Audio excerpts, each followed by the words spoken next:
persilakan Kakak yang kepala untuk memimpin kita dalam doa.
Lalu teman-teman mendiskusikan dalam dua kelompok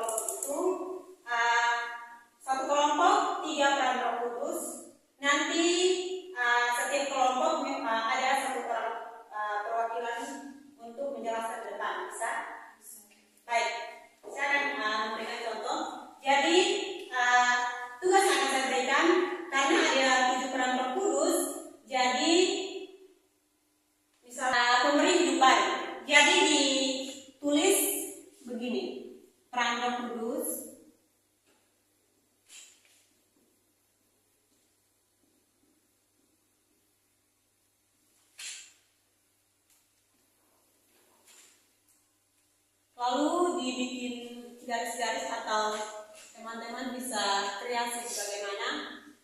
Nanti masing-masing kelompok 3 peranan. Jadi cara kerjanya begini. Nanti saya akan menjelaskan contoh. Yang pertama adalah pemberi hidup baru.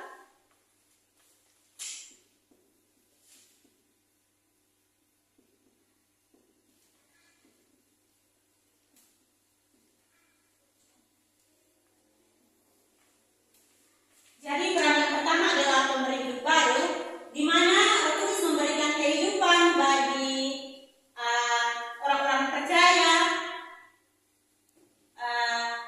yang percaya kepada Yesus Kristus. Hal ini terjadi pada saat pertobatan, ketika Roh Kudus mendiami hati orang percaya dan menjadikan mereka menjadi hidup baru. Artinya mereka bertobat dan mau menjadi hidup baru. Teman-teman bisa pahami dalam mengerjakan tugas kelompok yang tadi saya bilang? Oke. Kalau begitu saya berikan kesempatan. Saya mau membagi. Nanti dari kakak Hetrina 1 kelompok, lalu dari kakak Anerti 1 kelompok. Batasnya di kakak baju hitam. Jadi ini kelompok pertama, ini kelompok kedua. Nanti setelah mengerjakan 1 orang mewakili kelompoknya untuk mempresentasikan hasil di depan. Bisa? Oke. Saya berikan kesempatan 2-3 menit untuk teman-teman bisa saling mendiskusikan dengan teman kelompok. Lalu saya membutuhkan 2 orang, 1 orang dari masing-masing kelompok untuk mempresentasikan di depan. Oke, silakan.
Mempresentasikan hasil kerjanya di depan. Jangan takut-takut, ayo 1 orang. Baik, silakan. Mana yang mau duluan? Kakak Katarina, silakan. Terima kasih atas waktu diberikan kepada kami. Kami dari kelompok 1 akan mempresentasikan hasil diskusi kami tentang peran Roh Kudus. Peran Roh Kudus yang pertama itu menjamin keselamatan. Roh Kudus menjamin keselamatan bagi orang percaya. Dia memberi keselamatan, kepastian bahwa orang Kristen itu memiliki kehidupan yang kekal. Yang kedua, sebagai penolong dan penghibur. Peran Roh Kudus sebagai penolong dan penghibur, dia memberi kekuatan, kedamaian dan sukacita. Dan yang ketiga, peran Roh Kudus sebagai pemberi karunia roh. Karunia ini beragam seperti karunia bernubuat, mengajar, dan untuk melayani Allah dan membangun tubuh Kristus. Baik, terima kasih. Dilanjutkan dengan kelompok berikut. Terima kasih atas waktu dan kesempatan yang diberikan kepada kelompok kedua untuk mempresentasikan hasil diskusi kami tentang peran Roh Kudus. Di sini yang pertama adalah terbaru dan pengudus. Roh Kudus terus memperbarui dan menguduskan orang Kristen. Dia membantu mereka untuk bertumbuh dalam iman dan menjadi semakin serupa dengan Yesus Kristus. Peran Roh Kudus yang kedua adalah pembimbing dan pengajar. Roh Kudus membimbing orang Kristen ke dalam seluruh kebenaran dan membantu mereka untuk memahami Alkitab. Dia juga memberikan hikmat dan kebijaksanaan untuk menjalani hidup sesuai dengan kehendak Allah. Peran Roh Kudus yang ketiga adalah pemersatu umat Allah. Roh Kudus adalah roh yang mempersatu umat Allah dari berbagai latar belakang dan budaya. Dia menciptakan komunitas Kristen yang saling mengasihi dan mendukung satu sama lain. Baik, terima kasih. Kita berikan tepuk tangan buat Mbak. Terima kasih. Silakan dulu.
kesulitan dan penderitaan setiap orang percaya.